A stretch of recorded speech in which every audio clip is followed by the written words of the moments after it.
Okay. 1, 2, 3, 4.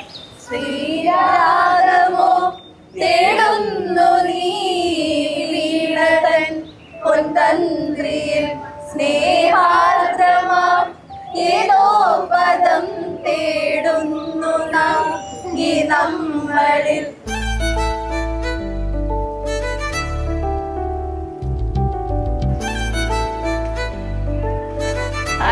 Hi Ganga.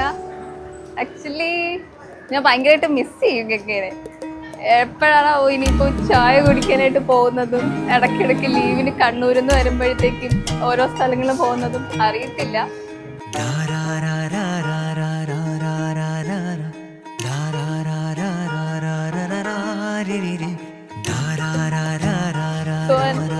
നന്നായിട്ട് വിഷമമുണ്ട്, പക്ഷേ കുഴപ്പമില്ല.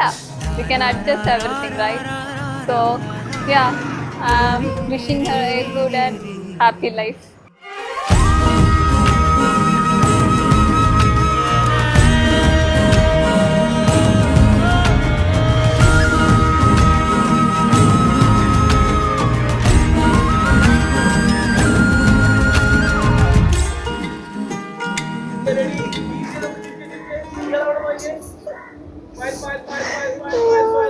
എന്റെ കൂടെ എപ്പോഴും ഫസ്റ്റ് ഇയറില് എന്താ പറയുക നിഴല് പോലെ ഗംഗ ഉണ്ടായിരുന്നു. അപ്പൊ ഇപ്പം കല്യാണത്തിലേക്ക് കടന്നു. അപ്പം best wishes and congratulations to Ganga and Sriram. ആദ്യം മൈൻഡിൽ വരുന്നത് ഗംഗയുടെ ചായയാണ് അല്ലേ? ചായ അടിപൊളിയായിട്ടുള്ള ചായ ഉണ്ടാക്കും. വെറൈറ്റി ആയിട്ട് ചായ ഉണ്ടാക്കും. മറ്റേ ജിഞ്ചറും കാർഡമിനും ഒക്കെ ഇട്ടിട്ട് നല്ല സെറ്റ് ആയിട്ട് അവള് ചായ ഉണ്ടാക്കും. എന്താ പറയാ, നല്ലൊരു വൈബ്രന്റ് ആണ്, ഭയങ്കര എനർജിയാണ് അവള്. അതെ അതെ. ആദ്യം ഭയങ്കര സൈലന്റ് ആണെന്ന് തോന്നുന്നു, പക്ഷെ കുറച്ചും കൂടെ ആദ്യം ഭയങ്കര ഇൻട്രോവേർട്ട് ആയിരിക്കും. പിന്നെ അവള് ഒന്ന് കമ്പനി ആയി കഴിഞ്ഞു കഴിഞ്ഞാൽ അവള് എന്താ പറയാ നല്ലൊരു ചാമിങ് ഗേൾ ആണ്.